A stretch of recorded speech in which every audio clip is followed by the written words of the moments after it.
दोस्तों, ईशा ने बिंदिया को दी एक्सपायर्ड दवा। सूरज होने वाला है। बहुत ज्यादा ही गुस्सा सूरज ईशा से कहता है, तुम्हारे से एक काम भी सही से नहीं होता है। सूरज बिंदिया को अस्पताल में ले जाता है। जी हाँ दोस्तों, दंगल टीवी के मोस्ट पॉपुलर शो पति ब्रह्मचारी के आने वाले अपकमिंग एपिसोड में आज सभी को देखने को बहुत इंटरेस्टिंग मिलने वाला है। आप ईशा के फैन हो तो चैनल को सब्सक्राइब जरूर करें। कहानी की शुरुआत में बिंदिया, जो ईशा और सूरज की हंसती खेलती जिंदगी में जहर घोलने आई थी, आखिरकार अपने नापाक इरादों में कामयाब होती दिख रही है।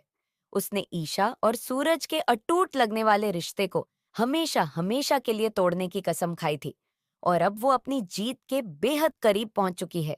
बिंदिया ने एक ऐसा मकड़जाल बुना है जिसमें सूरज पूरी तरह फंस गया है और ईशा अकेली छटपटा रही है। बिंदिया का प्लान बहुत सीधा लेकिन खतरनाक है। वह खुद को एक बेबस और सताई हुई लड़की के तौर पर पेश करती है, जबकि ईशा को एक जालिम और लापरवाह इंसान साबित करने पर तुली हुई है। बिंदिया दिन रात सूरज के सामने ऐसे हालात पैदा करती है जिससे लगे कि ईशा उसका सही से ख्याल नहीं रख रही, उसे भूखा रख रही है या उसे चोट पहुंचाना चाहती है। वो खुद ही अपने लिए मुश्किलें खड़ी करती है और इल्जाम की सुई बड़ी चालाकी से ईशा की तरफ मोड़ देती है। सूरज, जो कभी ईशा की परछाई से भी वाकिफ था, अब बिंदिया के मगरमच्छ के आंसुओं में इस कदर बह गया है कि उसे अपनी ही पत्नी विलेन नजर आने लगी है। धीरे धीरे एक एक झूठ, एक एक ड्रामा देखकर सूरज के दिल में शक का वो बीज अंकुरित हो गया है जिसे बिंदिया ने बड़ी मेहनत से बोया था। उसे अब लगने लगा है कि ईशा सच में बिंदिया को इस घर में नहीं रखना चाहती और शायद उससे जलती है, इसीलिए जानबूझकर उसे परेशान कर रही है। ईशा की हर सफाई, उसकी हर कोशिश सूरज को अब एक बहाना लगती है। वो बेचारी ईशा पर बिना किसी वजह के, बिना बात के चीखने चिल्लाने लगता है। घर का माहौल इतना जहरीला हो गया है कि ईशा का दम घुटने लगा है। वो अकेली पड़ गई है, कोई भी उसका साथ देने वाला नहीं है। अगर आप भी ईशा के इस दर्द को महसूस कर सकते हैं तो ईशा के फैन हो तो चैनल को सब्सक्राइब करें। ईशा की आंखों में आंसू लिए सूरज को समझाने की हर कोशिश नाकाम हो जाती है। वो टूटकर बिखर जाती है और आखिरकार सूरज से कह ही देती है कि तुम मुझ पर बेवजह शक कर रहे हो। मैं तो अपनी तरफ से ब्याह का पूरा ख्याल रख रही हूँ, लेकिन पता नहीं क्यों सब कुछ गलत हो जाता है। मुझसे गलतियां क्यों हो रही हैं?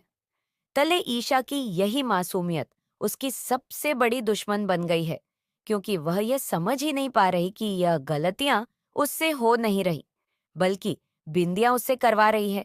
बिंदिया ही पर्दे के पीछे की असली मास्टरमाइंड है, जो ईशा के हर अच्छे काम को एक भयंकर गलती में तब्दील कर देती है। इस धोखे और साजिश के खेल में अब कहानी ऐसे मोड़ पर आ खड़ी हुई है जहां हर पल एक नया ट्विस्ट, एक नया धमाका देखने को मिल रहा है।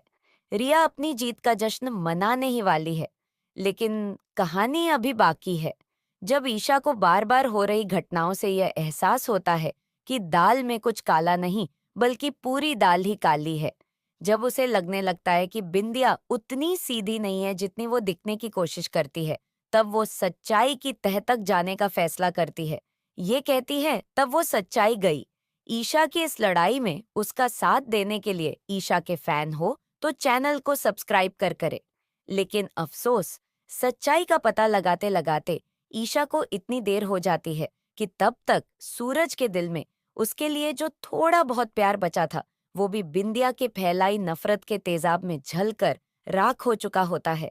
सूरज, जो कभी ईशा पर जान छिड़कता था, अब उसकी शक्ल तक नहीं देखना चाहता।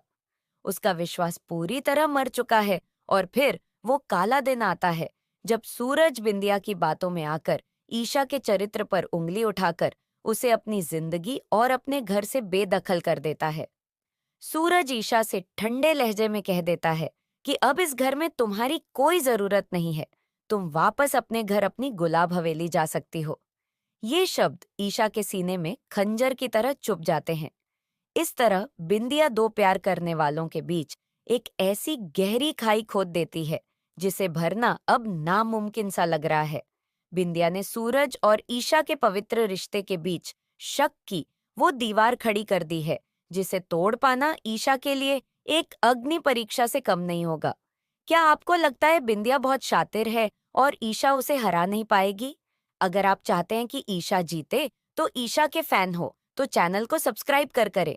सूरज का घर, जो कभी ईशा का अपना घर था, आज उसके लिए पराया हो गया है। वो गुलाब हवेली की दहलीज पर अकेली खड़ी है। उसकी आंखों में सिर्फ आंसू और दिल में लाखों सवाल हैं। अब सबसे बड़ा सवाल यह उठता है कि क्या ईशा इस भयंकर साजिश के आगे घुटने टेक देगी? क्या वो अपने प्यार और अपने रिश्ते को इतनी आसानी से बिखरने देगी? या वो एक नई ताकत के साथ वापस लौटेगी? ईशा को वापस सूरज की जिंदगी में आते देखने के लिए ईशा के फैन हो, तो चैनल को सब्सक्राइब कर करें। क्या ईशा अपने टूट चुके रिश्ते को फिर से जोड़ पाएगी? और उस बिंदिया का असली घिनौना चेहरा सूरज के सामने ला पाएगी? क्या सूरज की आंखों से बिंदिया की मक्कारी का पर्दा हट पाएगा और उसे अपनी गलती का एहसास होगा? यह देखना बहुत दिलचस्प होगा कि सच्चाई की इस लड़ाई में जीत किसकी होती है, ईशा के सच्चे प्यार की या बिंदिया की झूठी नफरत की। आगे क्या होगा, यह जानने के लिए और सीरियल के ऐसे ही लेटेस्ट रिव्यू पाने के लिए हमारे साथ बने रहें। और हाँ, अगर आप भी ईशा को जीतते हुए देखना चाहते हैं, तो एक सच्चे ईशा के फैन हो, तो चैनल को सब्सक्राइब कर करें।